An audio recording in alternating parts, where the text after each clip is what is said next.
And we're live. Hey, folks. Here with JT, JT's Record Room, Reno, Nevada, waiting for Sam St. John. We're just here to preview our video we're doing tomorrow night, which is the band's Brown album. We're going to do a song ranking. Uh, Sam and I have been doing about 4 or 5 of these now. It's JT's turn on the hot seat, so we're going to bring him in. He's a big Americana acoustic band, uh, roots rock kind of guy. So 60s and 70s basically is what I'm saying. That's his strong suit. So great. JT, how you doing out there tonight, man? Doing real good. Great. Uh, yeah, everything's my strong suit. I just love all genres of music. That's the New, bottom line. yeah, but that's something that's right in my wheelhouse. The what became Americana. We just called it country rock. Yeah. You know, we just called it country rock. We didn't. Right. Americana was a made up term that came. I think it was really around the early '90s. I would guess. It's a fancy word of saying country rock or roots rock or whatever. Yeah. Yeah, the bands like Wilco and Sun Volt and bands like that, Whiskey Town, all those bands, they coined the term Americana around that time, I believe, if I'm Yeah. not mistaken. Anybody that's ever seen JT's videos in that massive collection knows he's more than just Americana and 60s and 70s. He's not as narrow-minded as myself. He has an expansive knowledge of music. It shows in his videos. So check his channel out as well. The link will be below. Like I said, waiting on Sam St. John. He had a golf outing this afternoon. He's running a little behind, but we're just here to promote it, talk a little bit about the band and why we love them and that album in particular. Yep. And tomorrow we'll do the ranking and we'll see how it comes out. It's going to be fun. So we got 3 people in the chat. Feel free to throw JT a question or myself, whatever. We're here to please. Yeah, I just did a video on my take on Record Store Day. I don't wait in line because my son Sean, he just turned 8 years old. I'm busy. I'm married. I got a kid. Vinyl community. I have a job and need time to sleep a little bit too. So I usually for Record Store Day, I'll work on Saturday and I'll go check into my local store after work. Not till like 5 o'clock. Yeah. I had a really great experience. I made a video about it this morning, my regular Monday video, and I was really surprised. Yeah, if you guys get a chance, check it out, please. JT's Record Room, the video I made. It's really a heartfelt kind of video. A lot of So old friends and coworkers or whatever, people that you've known through the years. That's yeah, cool. just walking into the store and just give you a little clue. Walking in there and just the history. It was like a time warp. I Yeah. realized that I've been going there since I was 21. That was almost 44 years ago. And just they were all there. I walked in and everybody was there and they were having so much fun because they had a really good day in business. That's cool. Yeah, it was just wonderful. And they all walked up to me. Evidently, they know I have a YouTube channel, so they're like, "Hey, how you doing?" And Yeah. so it was really fun. Great experience. Got to say hi to Brian, Massey's Main Entertainment. Hey, Brian. Brian and I are working on some videos together. We just did the Godfather recasting, which was fun to do, along with Doc. And we also have the Perfect Album series, which we're up to 1976. That'll be airing soon. So All right. lots of stuff going on my channel as well. A lot of rankings, a lot of collaborations. That's what I'm into right now. But trying to write it, trying to mix the movies and the music. It's tough. Oh, you're doing a great job. Love it. Thanks. Yeah. Yeah, at least somebody finally broke the ice and started doing movies. What's his name over in Hungary? I told you about Yeah, uh oh, it'll come to me. I Oh, haven't, huh? I haven't had a chance to check his channel out. You did tell me about him, though. He's doing movies over there. Yeah. It'll come to me. He's such a great guy. Is Now he, he's he's doing doing? he's Is he doing a doing lot of horror huh? movies? He's doing horror movies mostly. Horror movies, art house films, Yeah. French, Italian. British filmmaking, some American, but Yeah. yeah, he specializes in a lot of garage rock, punk rock, Okay. and I love his channel, and he's so funny. Oh, Doctor October, you guys, and I know After October. Yeah. some of you guys will know Doctor October. He's just so funny. He drinks. Yeah. He has a good time. I've seen him. He has a good time. He did a contest about a year or so ago. I remember joining it, Yeah. and he always notices my eagle hat. He makes some comments like "Fly Eagles Fly" and that type of Oh, he thing. He's does. a cool guy. Yeah. No, he has a good heart. I mean, he's one of the best. He's such a great member for our vinyl community. He really is. Yeah. Yeah, his name is Mika, Mika. and his channel is Doctor October. So, Isn't he the guy that sent out those buttons that time on his contest? yeah, I think Was, so.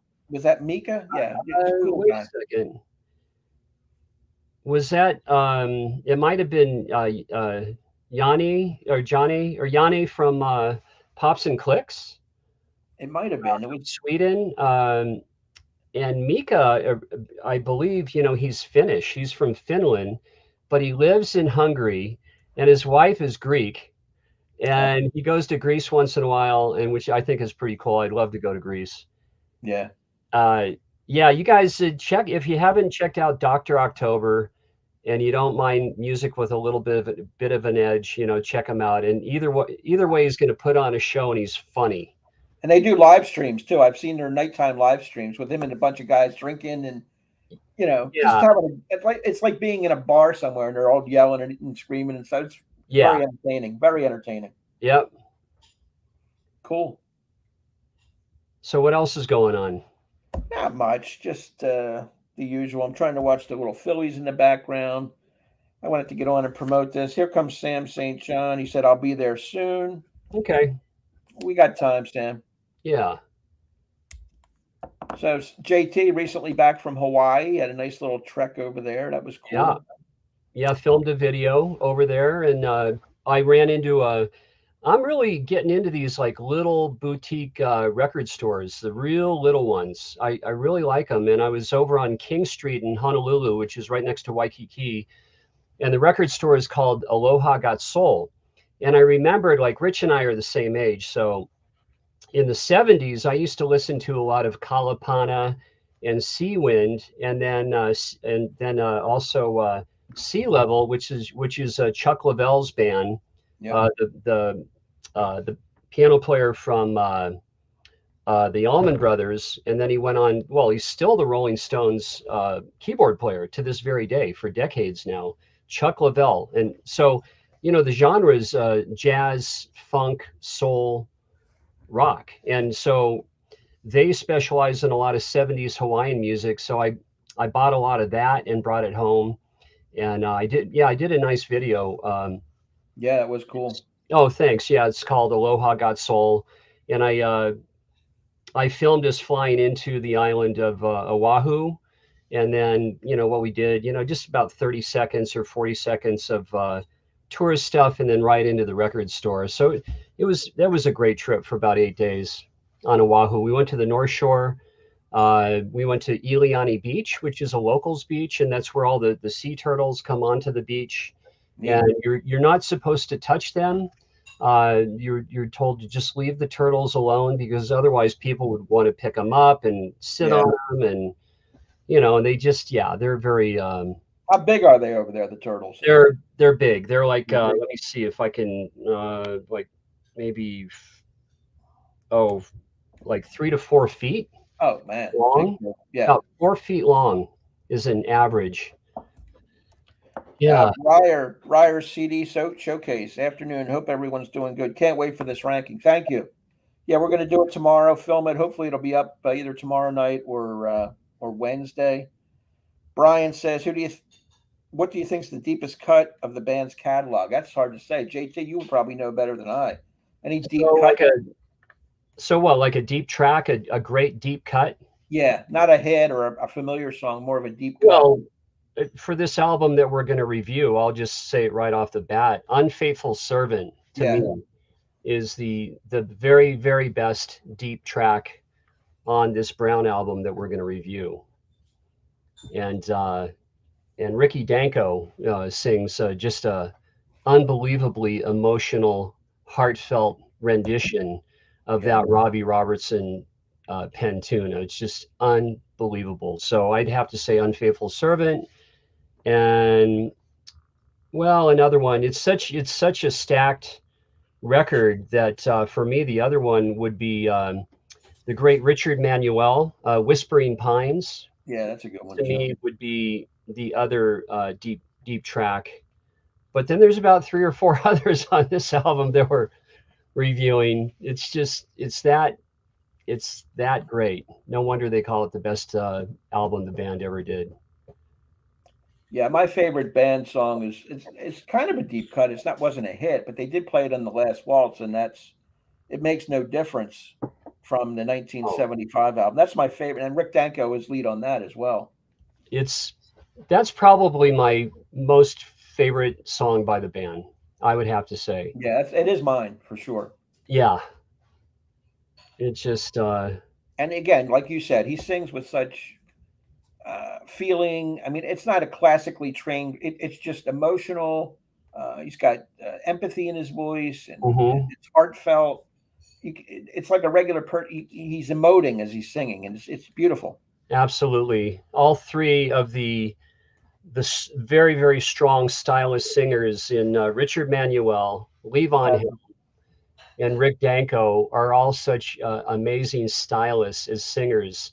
Individually, they could have led their own bands. Yeah. I mean, that's just amazing. And Robbie can't sing his way out of a paper bag, really. Here comes the Robbie love. No, No, no. I mean, you're right. He can't sing. If you've ever heard his solo stuff, you know that it's yeah, he's terrible. a whisperer, and that's his thing, and that's cool and all that. But Yeah, I mean, he's such a great songwriter, and he's got his so own style of playing too. It's that stinging guitar that I oh, enjoy. one of the best, one of the best guitarists in 20th century rock and roll. Jason, the old millennial. I don't know much about the band, just one song. I bet it's The Wait, probably, or The Night They Drove Old Dixie Down. Here comes Sam. Hey, Sam. Hey, Hey, how are y'all doing?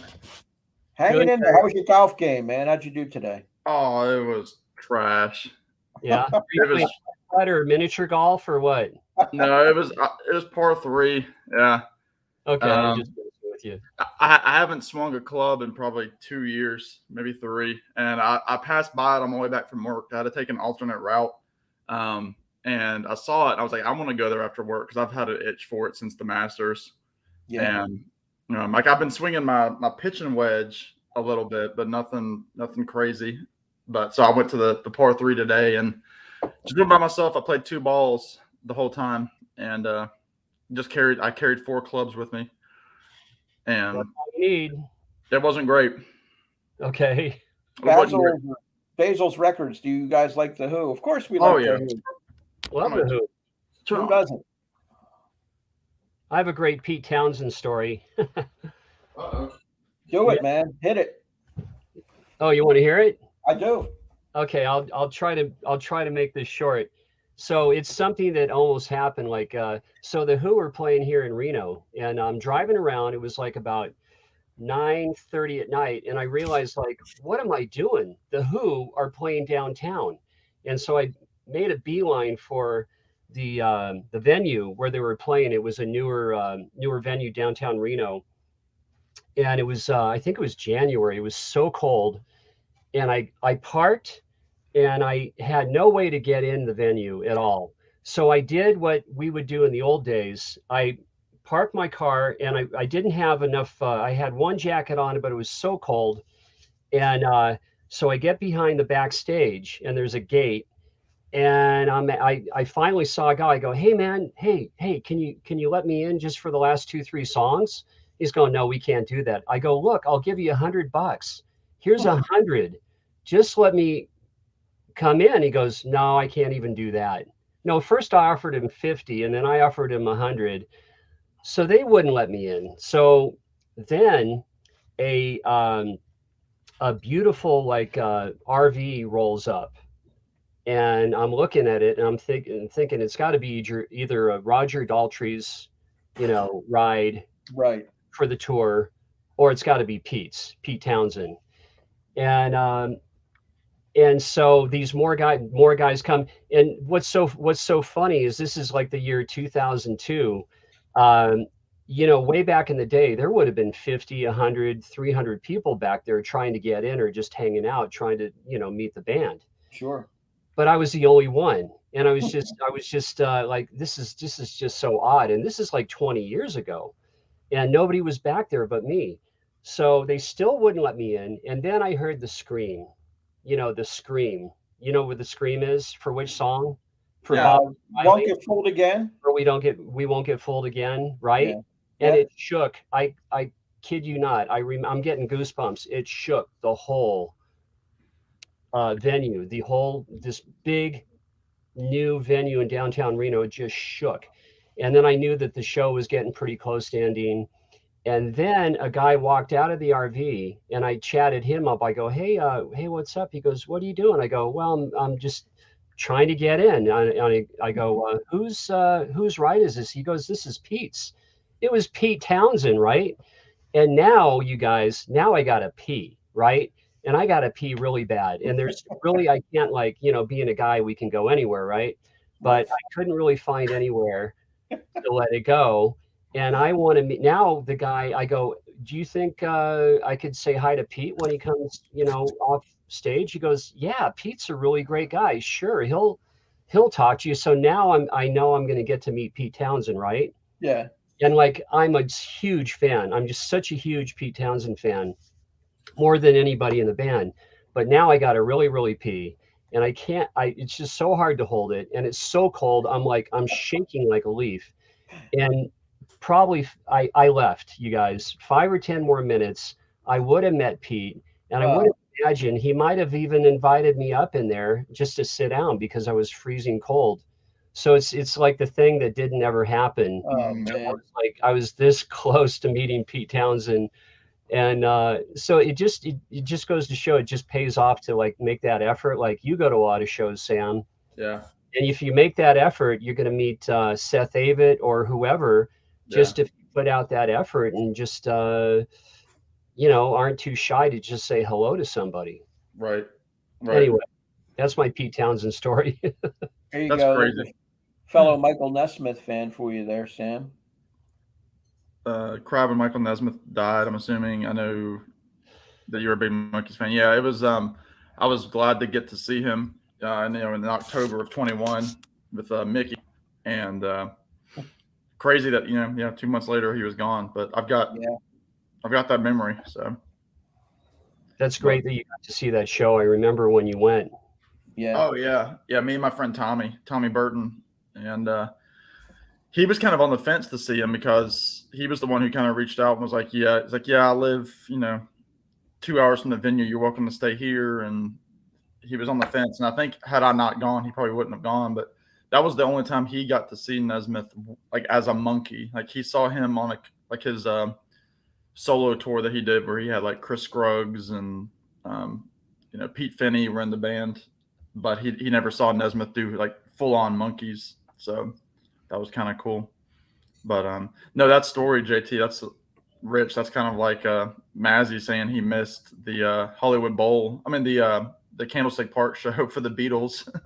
That's right. That reminded me of that. Yeah. Really? He told a story of that, or? Yeah. Apparently, we were on Larry Graves' live stream 2 or 3 weeks ago, and he told that. He also told us he was at the Last Waltz, and he was at the concert for George over in London, which was amazing. Oh yeah. And at Altamont. And Altamont, and I said, "Hey Mazzy, were you at Woodstock?" No, that's an East Coast gig. He didn't make that one. Yeah. Well, hey, you know what? I got to tell you guys, you're in Roanoke, Virginia, and you're outside of Philadelphia.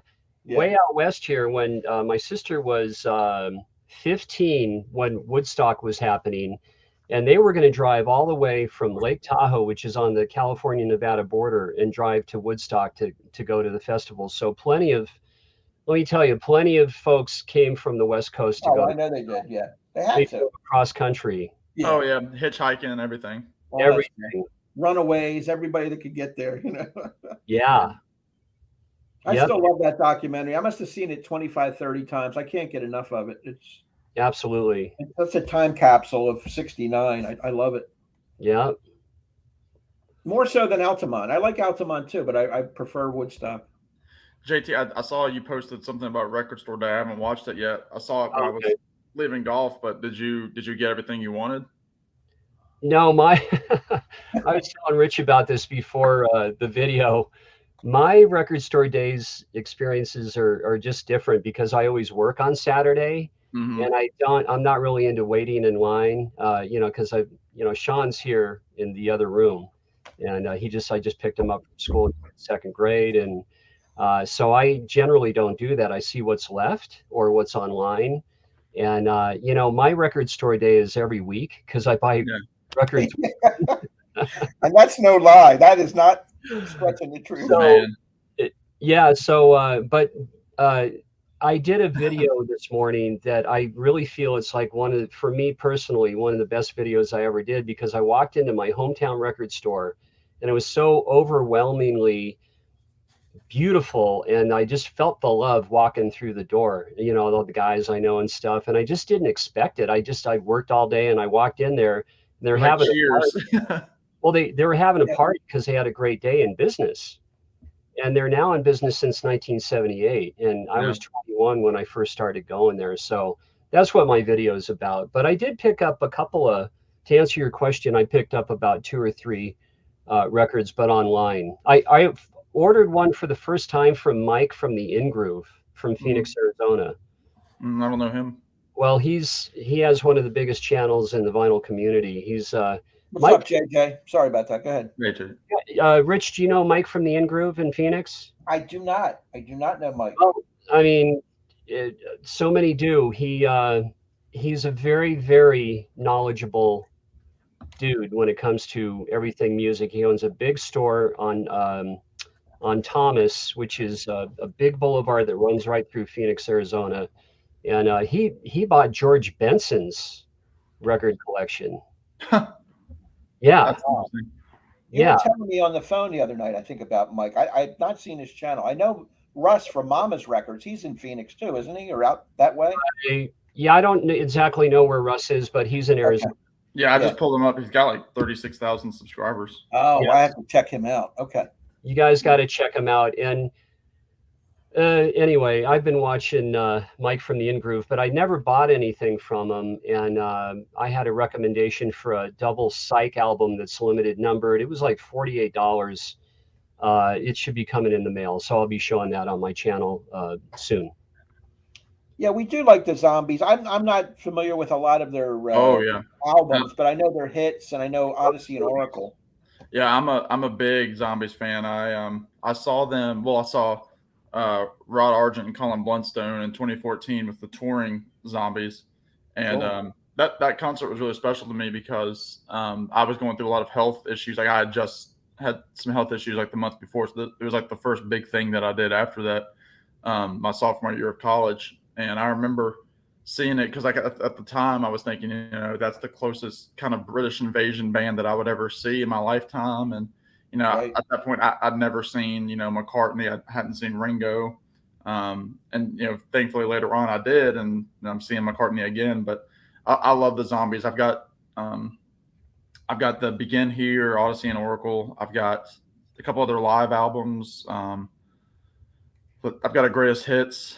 But yeah, I mean, all of my word, they're fantastic. Colin Blunstone's voice, it's incredible how it's gotten stronger over the years. Really? Oh yeah. Wow. He just had a re-release of his solo album called 1 Year. That was it was a solo effort, but Chris White of the Zombies and Rod Argent are all over that record because Chris White was the bass player, but he also, between him and Rod Argent, they wrote half the songs between the two of them. Like Rod wrote half and Chris White wrote half, and Chris White later became kind of a ghost member of Argent as well. So cool. Elephant Dog says, are all the band members still alive? And we have a question here. Paul Atkinson died in 2002 04. Yeah, Paul Atkinson died in 04. But it's amazing because they were a quintet and 4 of the 5 members are still alive. And I think Paul Atkinson had like a rare cancer or something because they were able to play together at some like formal dinner where they were all there and they all got up on stage. And I think they did She's Not There in Time of the Season. And that was the last time they played with Paul, who I think had gone on to be like a broker or something like that. And JT, do you have a lot of Zombies albums? Or? I do. I have Odyssey and Oracle. I have a compilation. Actually, those are the only 2 on vinyl. On CD, I have quite a bit. Yeah. But I would love to get, like the first 3 Zombies records. I know. They're hard to find, I'm sure. And then, yeah, Odyssey and Oracle is just their magnum opus. Yeah, and it's amazing that came out. They are already broken up because of poor sales. But that's right. I've got there's Begin Here on CD, the first album. It's got She's Not There and a bunch of covers and some originals, and then of course one copy of Odyssey and Oracle. There it is. I have that on vinyl. That's the only one I own, I think. Oh, that's good. This is so the 4 members in 2008 went to Shepherd's Bush in London and played the album in its entirety. And it was the first time that the 4 of them had been back together since the band had broke up. And by this point, Paul had already passed away.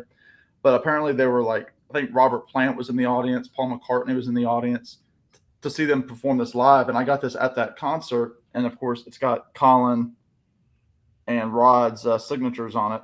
Oh, that's nice, man. That they had they'd signed before the show. And so you've got this 2 disc. The first disc is Odyssey and Oracle plus they do Tell Her No and She's Not There. And then disc 2, it's the touring band. So the Hugh Grundy, the drummer, and Chris White left the stage. And so Colin and Rod and the other guys did some other Zombies hits and a couple of Argent songs and Blundstone solo songs. Then I have, this is Hey, Craig. All right, Craig. From 2011. This is Breathe Out, Breathe In. This is Colin Blundstone and Rod Argent with the touring Zombies. And it's really good. They do a reimagining of the Argent song Christmas for the Free on this. Oh. And I'm almost done, trust me. Then they have this album. This is a recent album, well, most recent from 2015, called Still Got That Hunger, where, again, it's the touring unit. And the artwork is done by Terry Quick, who did the original Odyssey and Oracle. So they repainted, like they gave him like a new cover, more That's modern. cool. And then there's the 50th anniversary of Odyssey with some bonus cuts and demos and stuff like that. Oh, that's the one I would want. And remastering, and then just a greatest hits. So I just want to answer a couple questions here. The band members that are still alive are Garth Hudson and Robbie Robertson. The other 3 have passed. And Garth isn't in the best of shape. Oh, really? I didn't know that. I know his wife Maud just passed away. Oh, did she? Mm-hmm. Yeah. He's up in Woodstock. Yeah. He's about 85. Love your content. Thank you very much. Check these guys' channels out. JT's Record Room, Sam St. John. Description below. We're doing our video tomorrow. Looking forward to it. See what our ranking is. We've got 12 songs on the Brown album. A little back and forth between the 3 of us about why we put it in certain places. It'll be interesting to see where we line up with that. A lot of great music on that album. I need to check out the Zombies. I haven't heard anything by them. Yeah, they're worth checking out. Check them out for sure. And Tom Petty really loved the Zombies. And Petty actually they did a version of I Want You Back Again at the Beacon in the 90s. Really, really good. And they are they're very good. Yeah, here you go. This you guys can answer this question. I've been interested in getting into the band, but I never know which one to get. I only know the song "The Night They Drove Old Dixie Down." At least that's what I think it's called. Yeah, that's what it's called. But I would start with one of their first 2 albums, either Music from Big Pink or the band, the Brown album, which we're doing tomorrow. Those are their initial, when they came on the scene. Yeah. One of those. If you don't like those 2, you're not going to like the band. That's what I say. Or Craig, you might just try the band Greatest Hits.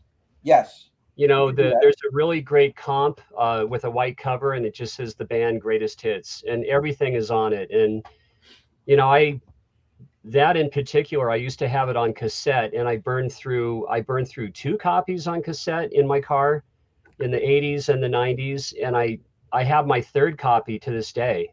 I mean, I think that's the most played cassette that I've ever listened to in a number of my cars. And it is very accessible too, because all the hits are on there. Right. Obviously, I think there's 10 or 12 songs on there, maybe 12. And Right. I'll say, Craig, too, another good thing. I mean, everybody talks about The Last Waltz, but The Last Waltz is almost like a compilation with other artists. If you want to listen to like how they sounded live, I would start with Rock of Ages. That's another good one. Right. Rock of Ages. Yeah. I don't suppose any of you have doubles of the band. Now, if I did, I'd send you one, but I don't. No. I don't really do doubles. If I have a double, it's not intentional. Yeah, I do have that band Greatest Hits though on CD as well as vinyl, but I don't have any doubles, or I definitely would unload it. I just got Cahoots on a remaster. Yeah. Yeah. Got that one, Sam? It's fantastic. It's actually, ironically, that's the only band studio album that I own is Cahoots. I got it for Christmas. Yeah. Do you have the remastered one? Yeah, the 2-disc. Right. Yeah, I just got that. Very different. Yeah. I have to like get it a that. lot. I don't have that. I have to get that. And it really does make the album sound better, because it wasn't, there's like 3 or 4 really great songs, and then the rest are like, Robbie wasn't a big fan of the original mix, because he told them during this mix, he was like, I want you to make it, because the other ones, he wanted to just upgrade the sound quality. He said, this one, treat it like a brand new album, because I hated how the other one came out. And I agree. It's beautiful. So there's a lot to be said about this remastering, that's going on. Yeah. It's pretty cool. No wonder there's such a big vinyl community, I mean, yeah.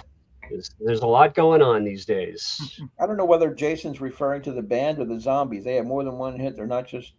Probably the Zombies. But Jason, in terms of like the radio and hits, I wouldn't take much stock in what people play. I mean, because they don't play Bob Dylan on the radio, But if he's probably referring to the Zombies. The Zombies, they had the song, three hits as far as I know.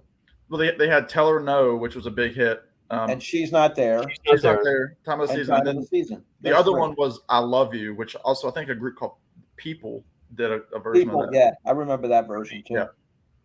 Those are the big ones.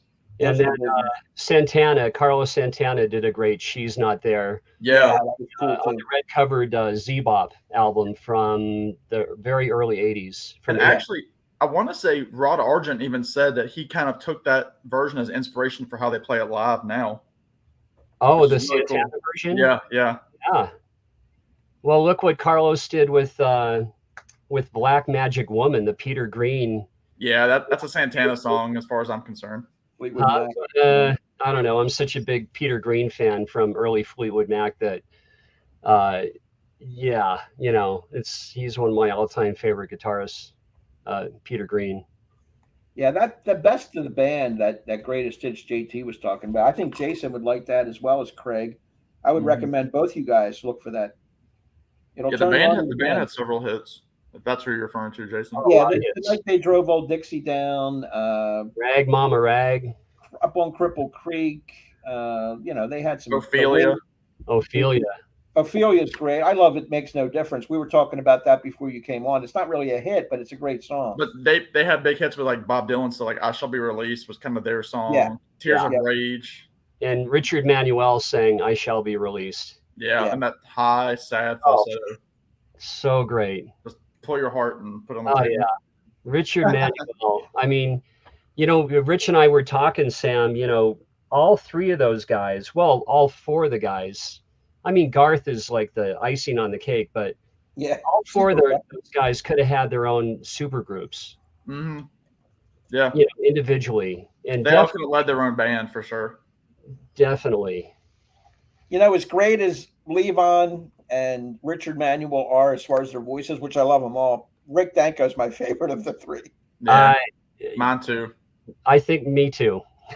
I have to admit, he is. There's something so emotional. Something amazing about Ricky Danko. Yep, and I love all 3. Levon has a classic Southern voice with some of those songs and the material. And Richard Manuel is classic. Richard Manuel, man, his growl on King Harvest, Yeah. he just growls. I mean, what a singer. And you know, the thing about Richard Manuel, if you ask the boys in the late 60s, hey, who's the leader of this band? And they would say Richard. They said Richard, yeah. Yeah, they would. Oh, I mean, just listen to him doing, The Shape I'm In, just that soul that he had in his voice. Yeah. Great. Amazing.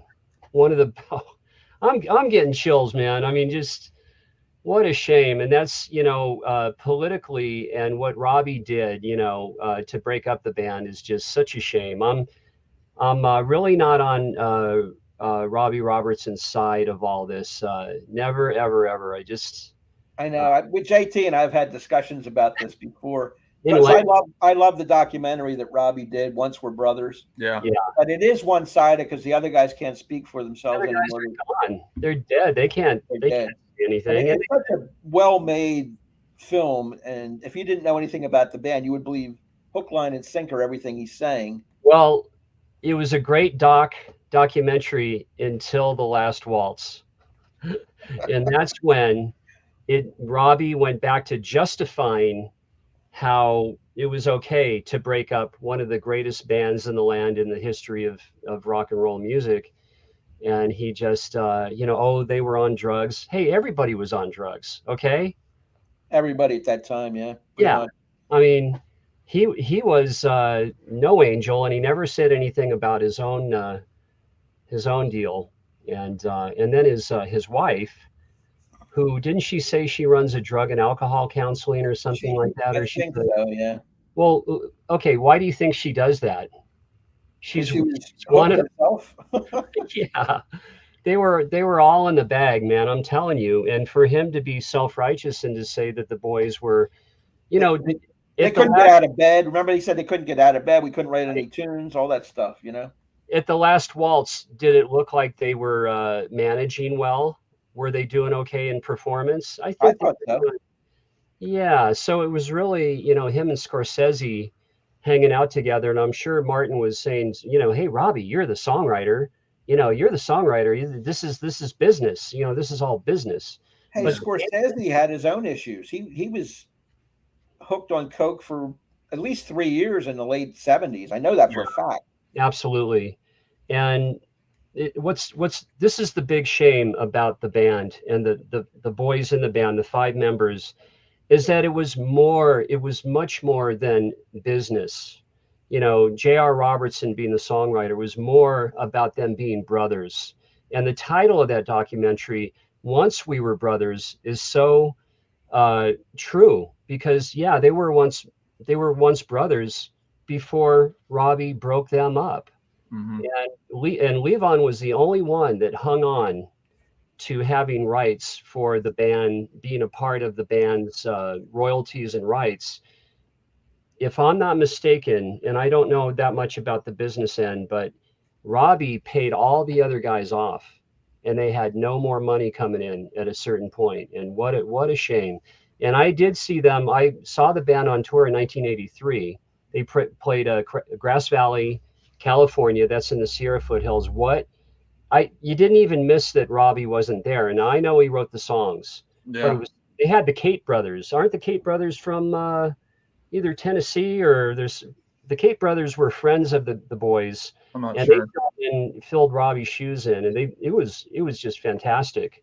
But they still kind of play, don't they? There's like as the weight band, I think. The Kate brothers, yes. Yeah. Well, they toured all through the early 80s. And, the boys wanted to keep playing. But at that point, they had to keep playing to make money, because Robbie, I'm pretty sure he bought them out. Now, if I'm wrong, let's see what other knowledgeable members of the vinyl community have to say. But it's just really a shame. In my opinion, just not to go on about this forever, I really think that Robbie should have given them even a small percentage, let's say 15%, 10%, just something, just because of they were invaluable to the music. Yeah. He couldn't have done it without them. Yes, it's one instance where he was a songwriter, but he could not have done it without those boys. They needed all 5 of those guys to make that music. Absolutely. Yeah. So if he would have just give them a little piece and not listen so intently to the people in his ear and his own, thinking like, well, I don't want to do this anymore. And here's the other thing about Robbie. He wasn't writing the songs like he was early on, Sam. Think about it. He was not writing them. And by the time The Last Waltz came around in the last album, Islands or whatever the last album was it Islands? Islands. Yeah. Yeah. Well, he was like, you know what? I need to just wrap this up. Business. It was all business to him. And it was the wrong approach. Because he was heading off to do soundtracks and scores with Scorsese. Yeah. That was his next move. Right. Yeah. It was just the wrong approach for a band of that magnitude. And to this day, I know in his heart, he knows that he screwed up. Did you read his book, JT, Testimony? No, I read Levon's, of course. Yeah. I bought Robbie's book, but I haven't read it yet. Yeah, I should read it, but it's one of my favorite autobiographies. Okay. Because he does talk about, because that book ends with The Last Waltz. It's not his whole life. And I think there's a volume 2 coming out, but he talks about, he does mention that he was addicted too, but he said he didn't have that addictive personality. Yeah, I've heard him say that too. Like Rick and Richard specifically were stuck, and Garth was just eccentric and kind of doing his own thing. Yeah. Right. Outside of the party life. So I don't know if Garth ever really got into that stuff. Just because he was so artsy and weird anyway. He was so. He's like a savant. He's almost like a savant, Garth. You know what I mean? Yeah, well, that's what they said. That they invited Garth under the condition that he would teach them music. That's how they got their parents to let them go on the road, was that Garth was older and was classically trained. So. But Robbie always justifies. Robbie's a good talker, man. He tells a good story. He really does. Always justifies. Well, he's brilliant. I mean, he really is. Yeah. No, he is. But I'm sure it's a good read. But he always justifies that they did this, they were this, they were they were addicts, and I wasn't. And yeah, I guess that's any band that has that split. I mean, you've got the Brian Wilson autobiography versus the Mike Love. I mean, they both have good points. Yeah. Right. And, for me, honestly, not to go into a Beach Boys, but reading the Mike Love autobiography when I was such a huge Brian Wilson fan. Yeah. You do have to have some sort of respect for Mike Love, even though he's known to be the jerk.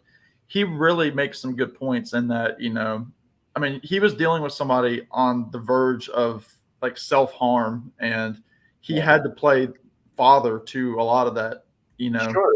Plus protecting his cousin who he still loves. I believe that. Oh, absolutely. And it's just that whole experience of the suing. It was just to make sure everything was lined up in case something happened to Brian. Yeah. Mike lives 45 minutes from here, from my house. Oh, yeah. Yeah. Let me catch up on the chat real quick so I don't want to leave anybody behind. Jason was talking about The Wait is the only song that gets a lot of radio play. He never heard of any of the other songs that we talked about. Don't listen to the radio. I mean, go get the greatest hits, Jason, for real. Yeah, start with that, and then that may lead you into individual albums. It may or may not. Craig says, I have to thank Rich and Sam for introducing me to Bob Dylan's material. Awesome. Glad to hear that. Yeah, I'm glad to hear that. Yeah, his video was good where he showed those finds. Yeah. Yeah. Doc, hey, Doc. my buddy, doing a lot of stuff with Doc. Good to see him here. Thank you. Let's see, Robbie's music and Scorsese's. Yeah. He does a good job. I mean, he knows what he's doing. No, sure. I mean, he has a feel for music that fits in certain time periods and all the movies that Marty does, and he handpicks a lot of that stuff out. Well, he even did The Irishman, didn't he? I think he did. Yes, Yeah. Which that's cool because I love he had that album Cinematic that came out a couple of years ago, and there's that fantastic song that he does with Van Morrison called "I Hear You Paint Houses." Right. It's fantastic. Van it's so good, and just to get the Last Waltz reunion, kind of it's cool. Here's an unveiled shot. It's the same Robbie Robertson that's music who sucks now. Yeah, you might be right about that. He's not known for his voice, his spoken word. No. Hey, Glenn Calloway, what's up? Hey, Glenn. Hey, language, Glenn, please. Oh no. Yeah. Hey, Glenn. I Good see to where your see you. priorities. I'm Glenn's seeing got the Jays and the Sox and the Sixers and Raptors and us. Where do you go from there? Come on. Golden State, San Francisco Giants, and the 49ers. Mr. Kellaway will be in this apartment come Saturday. I told JT he's on his way south. You Yeah. guys are going to jam a little bit. Banjo, guitar, fun. Yeah. Yeah. Two worlds colliding there. Yeah. So Yeah, it's interesting about the Irishman. You brought up the Irishman. You know, me growing up in Nevada, and I won't elaborate too much. Rich knows where I'm going with this. I'm going to pull it. I'm going to pull it out of you, man. Goodfellas. Okay. Well, this, you know, I've known this story about. See, Scorsese has wanted to do this story. This has been the story about the fella who was contracted to put the hit on Jimmy Hoffa. And nowadays people don't, you know, guys of Rich's, our generation, we clearly know who Jimmy Hoffa was. But now it's, you know, now it's like, who is this guy? But when you were back in the 70s, everybody knew who Jimmy Hoffa was. My dad had dinner with Hoffa 2 to 3 months before he went missing. Wow. So he was in the news all the time. I mean, what? He was in the news. His name was in the news all of the time. Constantly. He was so gregarious. Yeah. Right. Yeah, he was Michigan. He was Teamsters. But the fella who the movie is, in my opinion, I'll just tell you. Yeah. This is the guy who did the hit on Hoffa. And so Scorsese always wanted to do a movie about this. And some people go, no, it wasn't this guy. But I'm telling you, this is how I grew up in Las Vegas. And I knew these things. And I'll just say it once. So this is the guy who did it.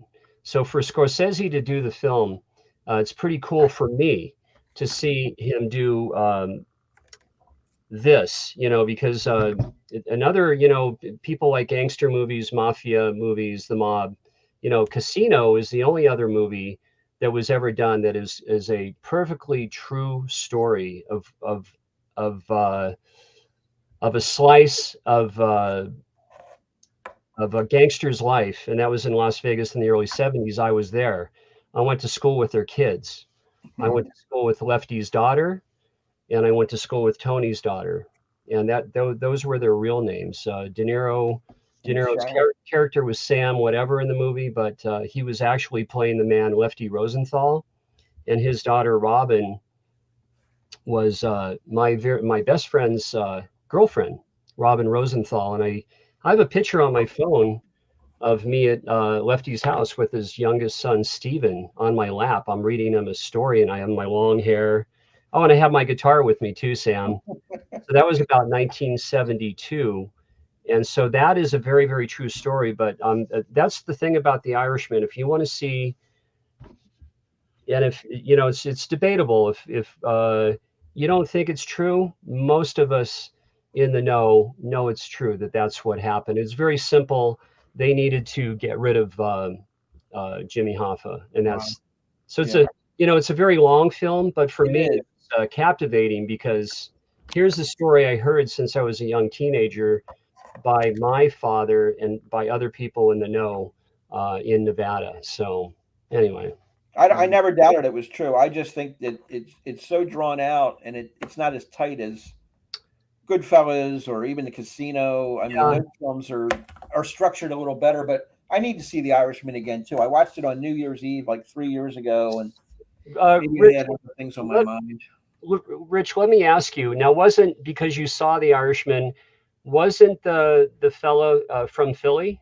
Yeah, he was from Philly. Was it Anthony Bruno or somebody? I forget the character that was in Philly. Yeah, right. His real name. He was famous here too. Believe me, I remember. Please. I remember the days when he was active. You know. Yes. In the news every night, arrested for this, racketeering, all that kind of stuff. Painting houses. Painting houses. Yeah. Sonny Merlino, all these guys. I mean, they were all hoods in the city. I mean, Well, the one mobster that he worked for was what's his name from outside of Philadelphia, and he's in the film too. Yeah. That was his main man until he went on to other things. Well, there was one guy that got blown up off his porch, and it's in the Springsteen song. They blew up the Chicken Man in Philly last night. Right. That's a real person. Yeah. Yeah. So, it works its way into art somehow. These mob stuff, it's incredible.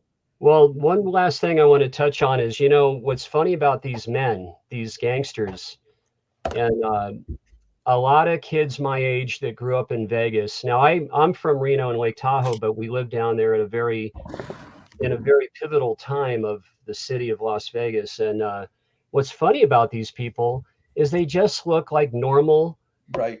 Dads and moms. Sure. And the greatest case of that is the Joe Pesci character in Casino. His real name was Tony Spelatro. And to this day, people talk about the legend of Spelatro. Now, he was, my dad knew him. I mean, my dad was always trying to stay away from him because, if you get into the fold, well, then, you owe, and, then you're a made guy. And, my dad didn't want to do that, and he never did. So my dad was not, just so you know, my father was not a made guy. But Mr.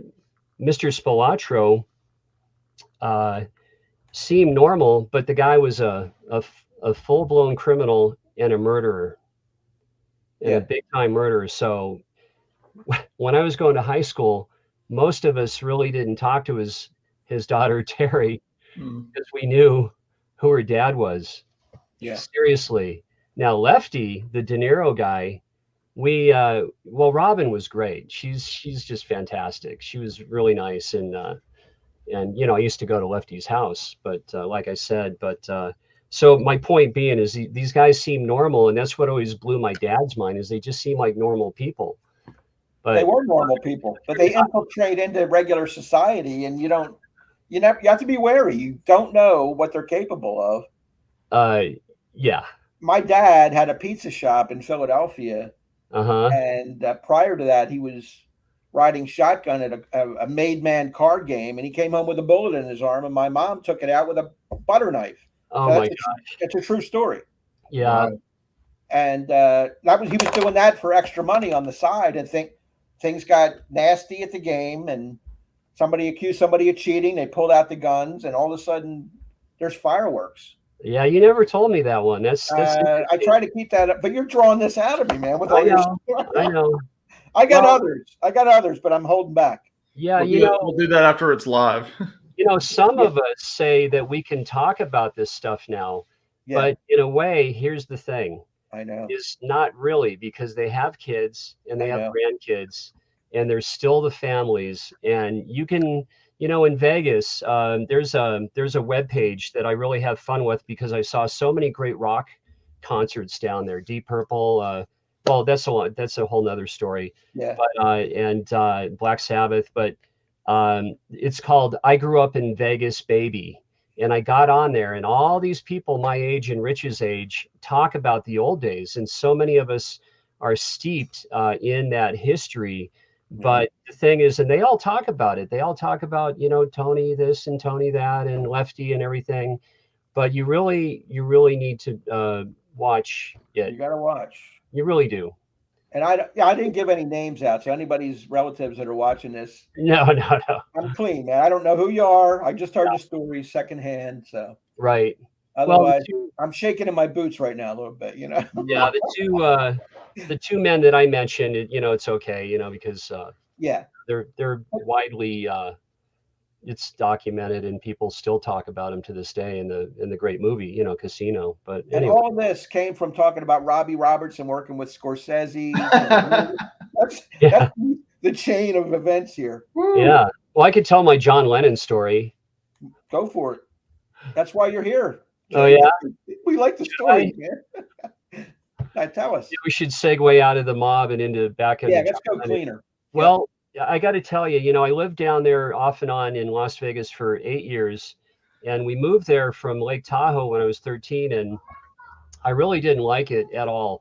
But once I got down there, there was the Las Vegas Convention Center, and every show that came out of LA and San Francisco toured through Vegas and sometimes Reno. But I was in Vegas, and we lived right next to the venue.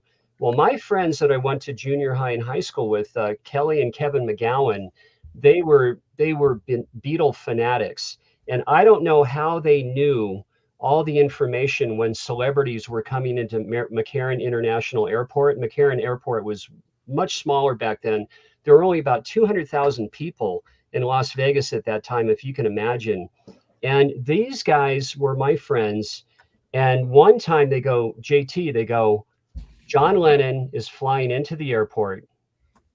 We know where he's going to be staying. And do you want to come with us to the airport? And I don't know what was wrong with me. I got shy.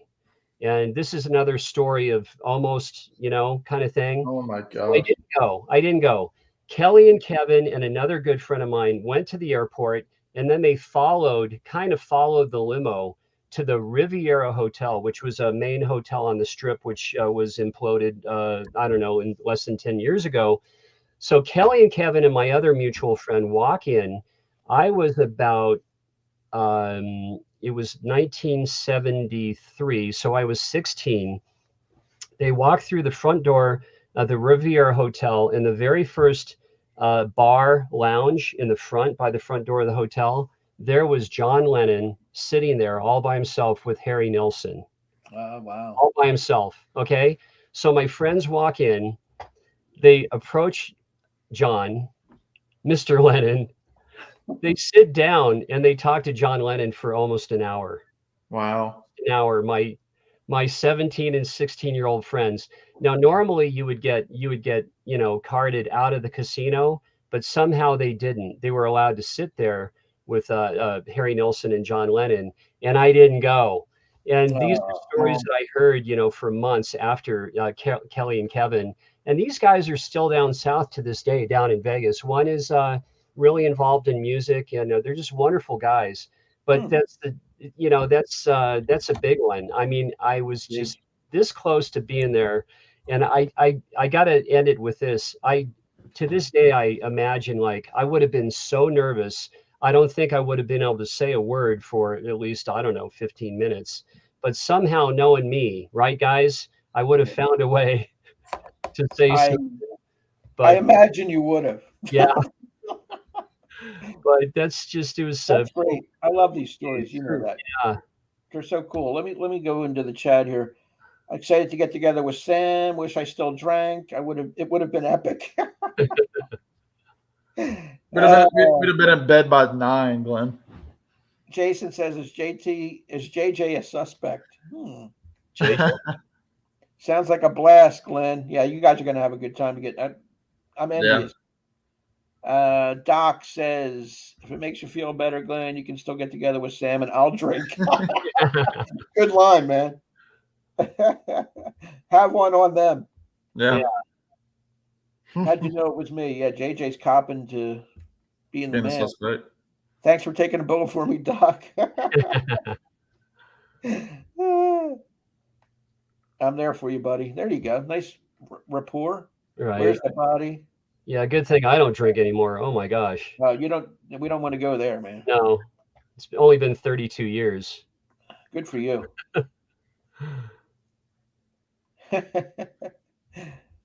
That's Craig. Everybody's saying hello. So is Craig. Yeah, Craig's a great guy. Yeah, JJ's cool too, right? Hey, JJ. JJ. Yeah, we know JJ. He's a great guy. Yeah. JJ was so cool. He did a video for my contest that's ending in about 3 days. Yeah, I need to do that. Oh, please. That would I haven't done it.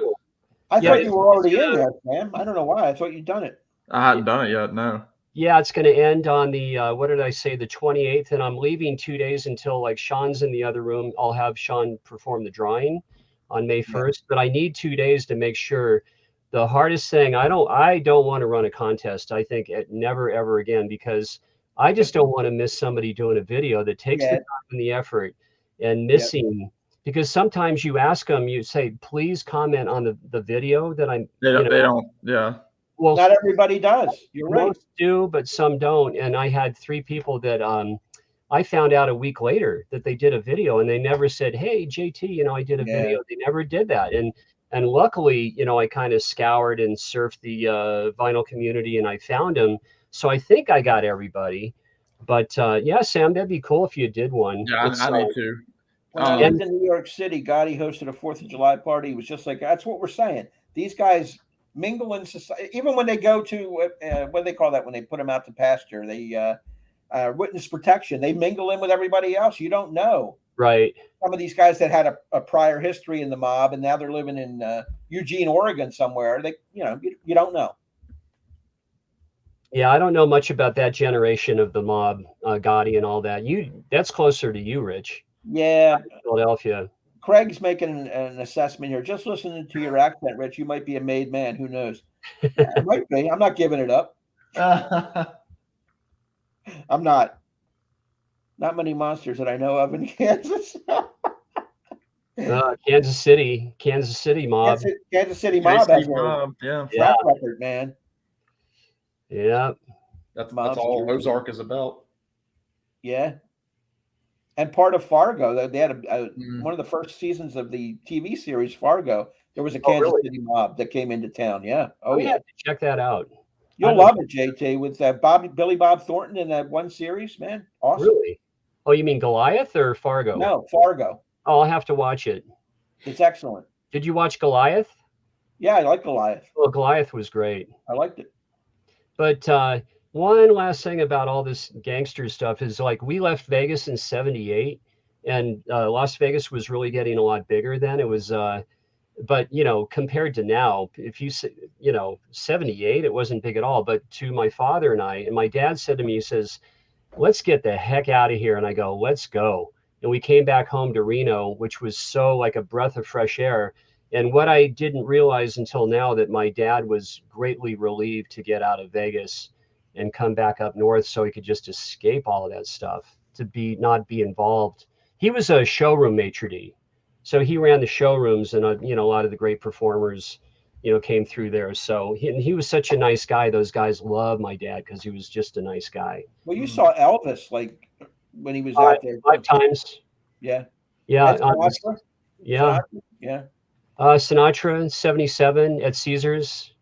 My mom worked with Sammy Davis Jr. And didn't you tell me once you waited on Neil Young and he was a nice guy? Yeah, I waited. Neil. Well, no, he was not. He wasn't a nice guy. So I had to run. No, just okay. JC at the flip side knows this, because I first bent his ear on this one. I followed in my dad's footsteps. I was a maitre d' at North Lake Tahoe, beautiful 4-star French restaurant, and I would run a station, and the tables would overhang the beautiful Lake Tahoe. And Labor Day weekend, you would get you had Bruce Jenner, when he was a man, was a regular in the restaurant. Bruce was a great guy. You had Leonard Nimoy. You had all these other affluent customers, and they were just regulars at this restaurant. And my hostess came up to me and she said, "Neil Young is at the bar and he wants a table." And we were booked. I mean, we're just solid, and people were waiting at the bar for tables. I says, "Well, just come back to me in about 10 minutes or 15 minutes. I mean, I'm so glad not to do this for a living anymore. I'm in furniture now. It's great." But so then she came back to me another time. She says, "You know what?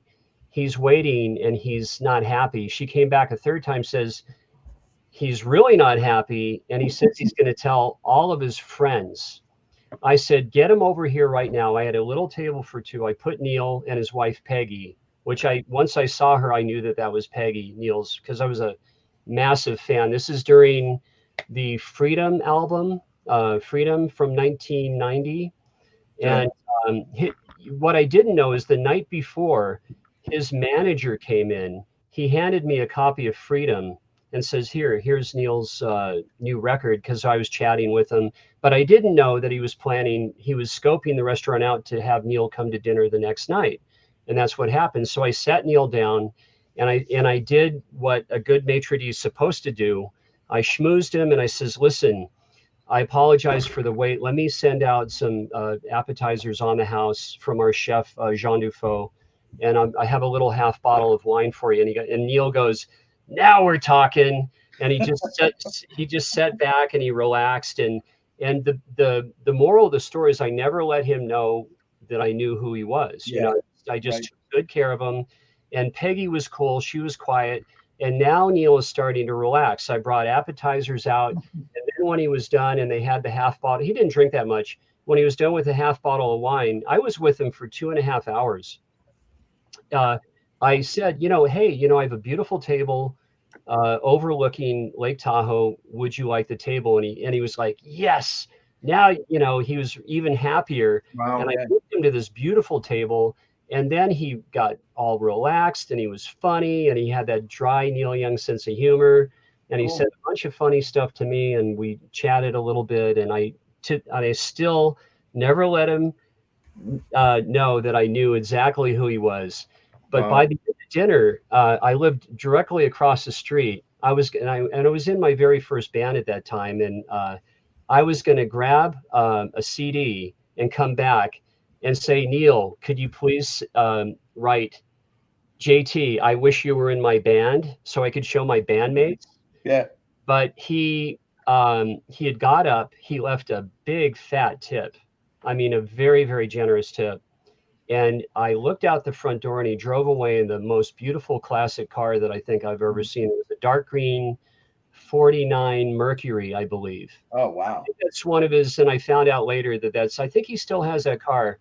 But it was really really an amazing experience. And I was all wrung out afterwards, taking care of him.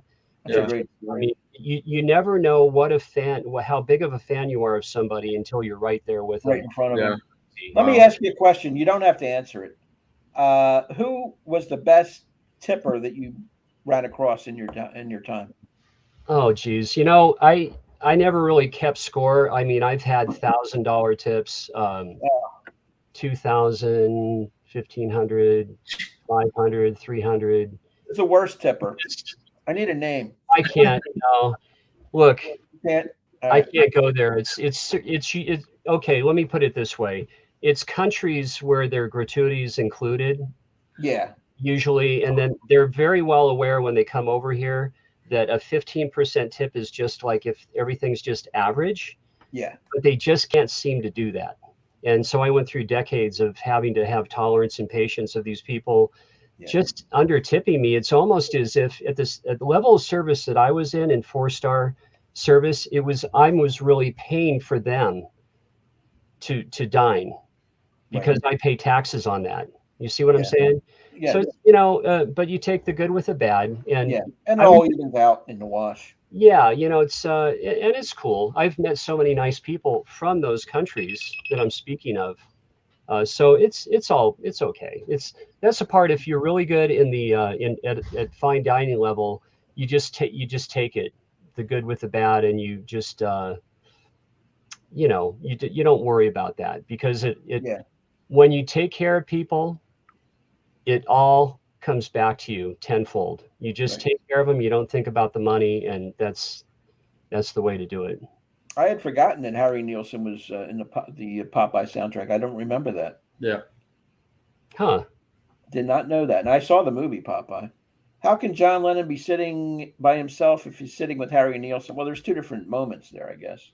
No, Just they like, were. No, my friends. They had walked into the hotel before they checked in, evidently, and they were sitting at a table in a lounge. I don't know if you know hotel casinos wherever you guys are from, but there's usually a big bar, and it was early in the day, so it was generally empty. It wasn't nighttime, and they were the only two at a table, Harry Nilsson and John Lennon at a table, and my friends walk in through the front door and sat down with them for very close to an hour.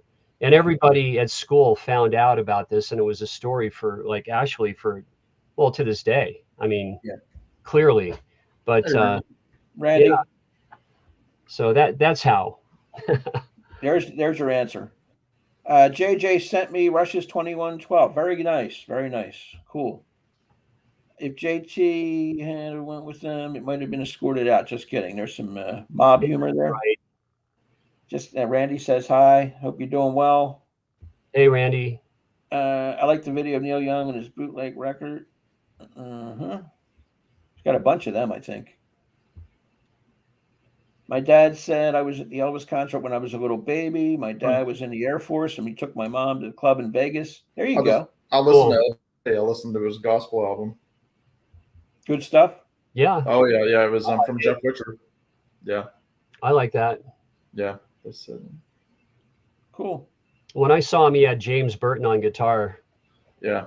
It's the opening night, July 1969. So I was 12, and it was made a huge impression on me to see the King and James Burton and the whole show. And we were so close, front and center, because my dad was the other.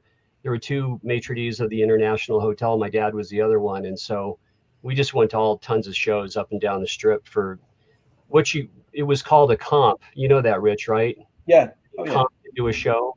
Yeah. That meant it was free, but you owed a favor. Okay. So these guys, maitre d's, executives of hotels would remember the favor that was done, and then they would pay back the favor down the road.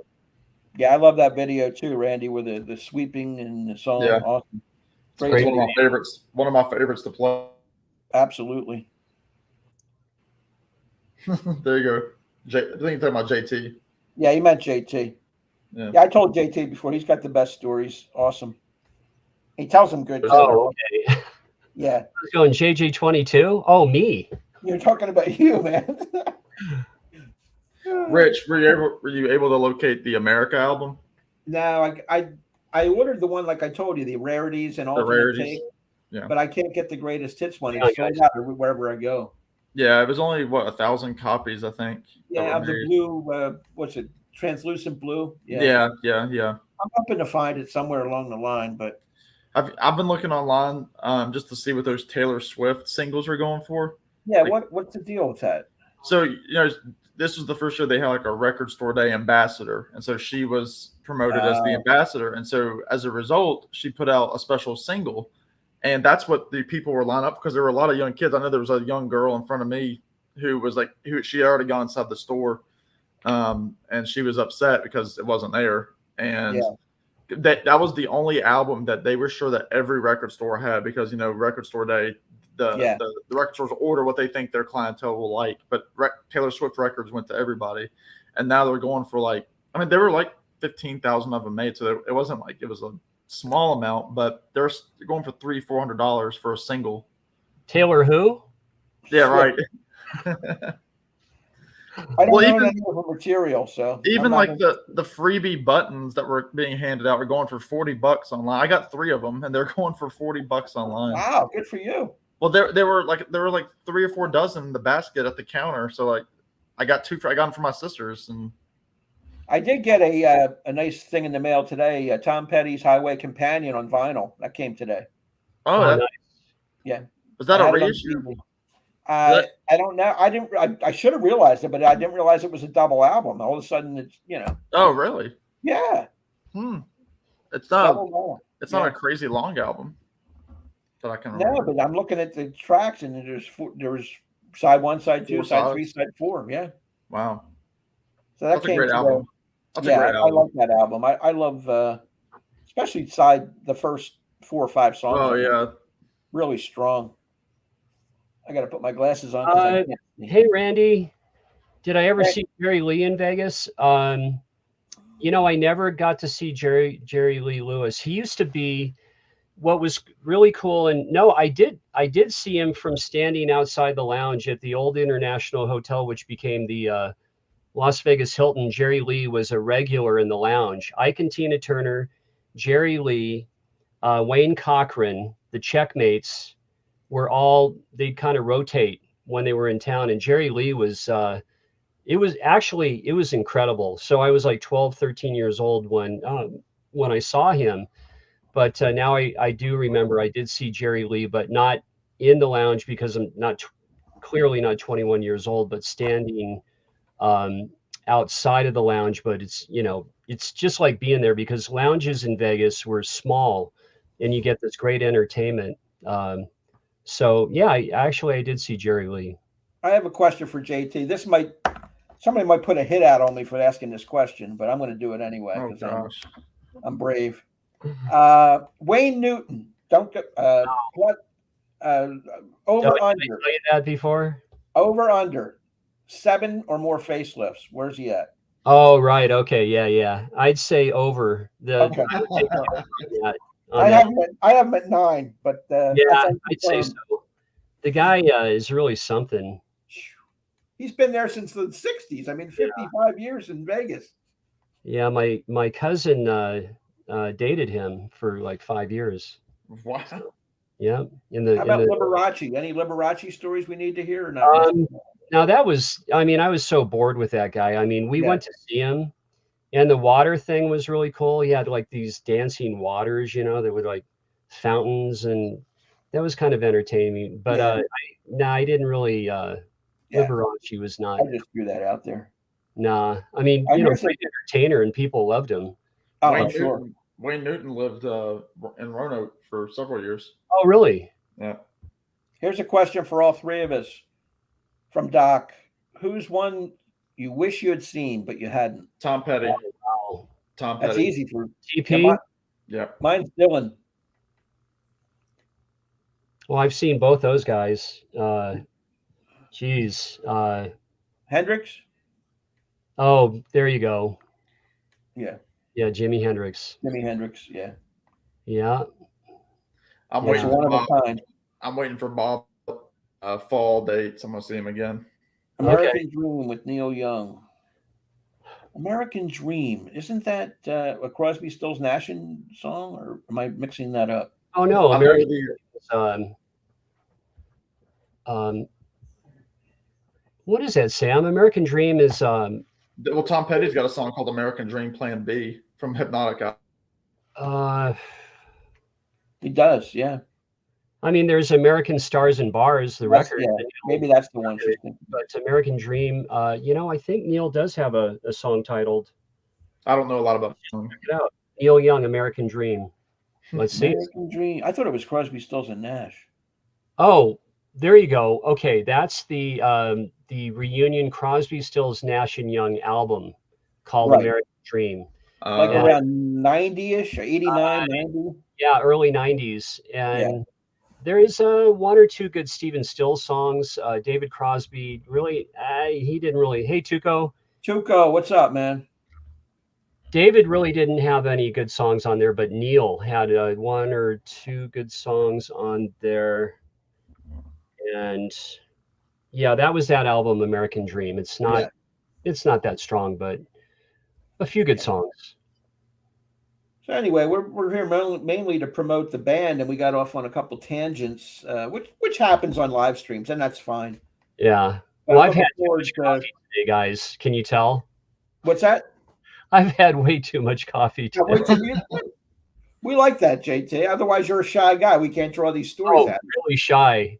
At least I'm awake for a change, right, Sean? Sean said, "Yeah, he's right here." I listened to our album that we're doing today. I listened to it twice in a row just to get familiar with it again. Writing my order down. I'm still wishy-washy on a couple of songs, so it'll be fun. One thing I want to say: do you guys watch Tuco's Vintage Vinyl Hunter channel? I've seen Tuco's channel. The last time I saw it, I don't remember, but I know who he is. Yeah, I'm not familiar. Well, I got to tell you, hey Tuco, he is one of my. It's hard to catch it. He's got a good sense of humor. You got to pull it out. Yeah. No, he's got a great sense of humor, and I can take it. Bring it on. But Tuco has one of the best channels in the VC, man. I'm telling you. Because, I mean, it's right up my alley. His thrifting is, he's so thorough about, he shows you where he's going and what he's doing. And he's the king of thrifters right now in the vinyl community. Tuco holds the crown, man. I'm telling you, it's really good stuff. I think Tuco's the guy that sent the buttons out. That's who I was trying to think. Tuco sent the buttons out. It's Tuco. I said it was Mika, but it's not. No, it's Tuco. It was Tuco. Yeah. I'm trying to dig out my button. Here's my little button. with my insignia on it. You can see where the hell am I going with this? Over here, Oh, there right you go. there. That's me. It's a little button. It was Tuco, I believe. Yeah, it was Tuco. Yeah. Thank you again, Tuco. Wax Ecstatic was the name of the channel there for Tuco. Yeah. Right. Very Now cool. he's Vintage Vinyl Hunter. Yeah, that's why I missed him, because I was looking for Wax Ecstatic. I'm Yeah, on check- the. I think Yeah. I might be on the verge of rebranding my channel name. I haven't Is decided that yet. true? Yeah. Yeah. Huh. Stay tuned. Stay tuned. Okay. Well, I think. I'm not sure yet. yeah. I thought about it a million Not a times. movie star name, man. Sam St. John. That's Hollywood. You know, the channel I was going to, I had a name picked out for the channel I was going to call myself, and somebody already had it. And that was Keeping It Real. Oh, Because then I could just be myself, talk about whatever I want to talk about, not necessarily vinyl, movies, sports, life, yeah. keeping it real, just like we're doing now, just chatting and going back and forth. But somebody already had that title and it pissed me off. So I just went with my name. You should go with one that I've been kind of throwing around. It's called Glenn Killoy from the Basement. Yeah. Maybe, I don't know, try that out. Oh, that's a good one. I Well, thought about yeah. actually for April Fools. I thought about changing my channel name for the day to like Yeah. somebody like that, to like one of my close, VC friends like Rich or whoever. I Right. would have changed my name for the day. Let me just run through this chat and then we can get out of here. I know. Okay, good. Me and Sean are going to go walk down to the park here pretty quick. Yeah. This was a fun stream regardless. Yeah, I know we got off tangent, but we appreciate everybody that. It's my fault, everybody. No, it's not at all. Good stories. It was fun. I appreciate everybody checking in with us. About the JT. Say you were the star of the show, JT. No problem. More buttons soon, Tuco says. Yeah, they were cool, man. Love those buttons. My favorite song on the Brown Whispering Pines. Whispering JT brought Pines, that up earlier. absolutely. Yeah, So beautiful. good one. Yeah. And you can have duplicate names on YouTube. I don't even know about that. So maybe you can. Yeah, you can. 2 channels and duplicate. Yeah. Yeah, you just can't have the same username to get into YouTube. Here's a shot. The Younger Donny Osmond Show.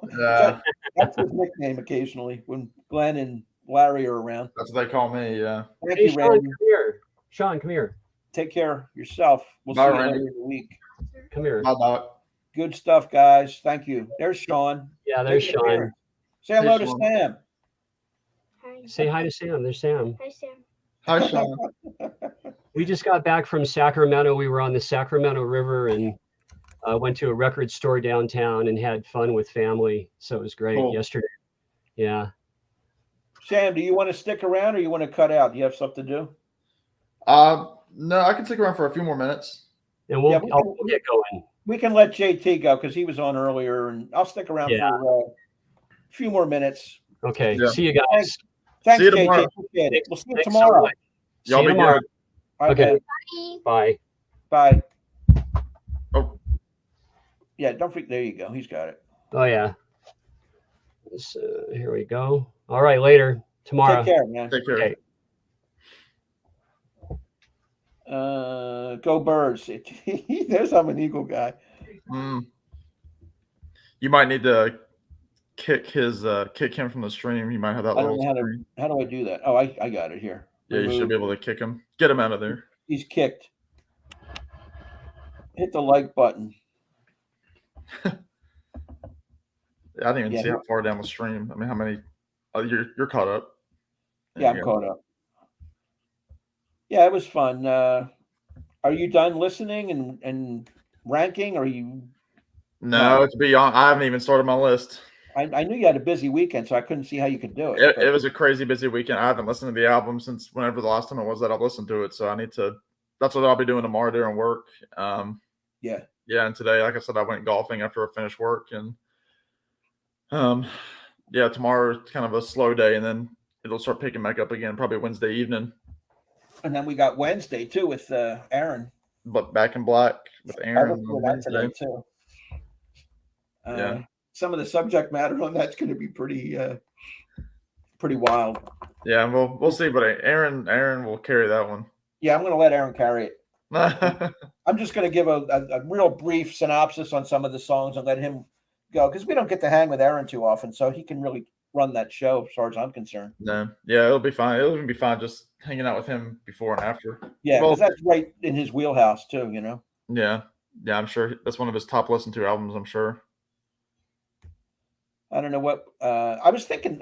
I can tell you this on air because I was thinking maybe we'll do the one with Aaron and then just hold it back and put it up next Tuesday and take a week off. Well, that way we're covered. If you want to do that, we could, and if even if in that time we could just do another live stream. Yeah. Or something like that. Yeah, because we took a week off last week, but we did one of these with Larry and everybody. Yeah. So I think that's what we'll do. We'll record the one tomorrow and post that either tomorrow night or Wednesday, and then just have it in the tank.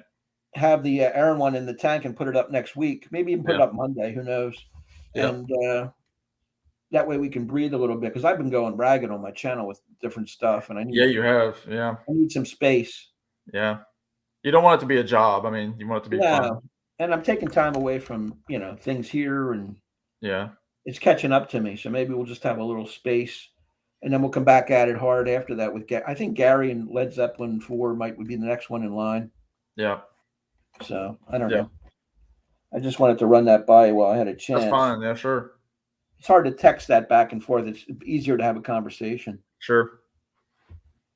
Hey, Basil, back again. But you guys rule. Thank you very much.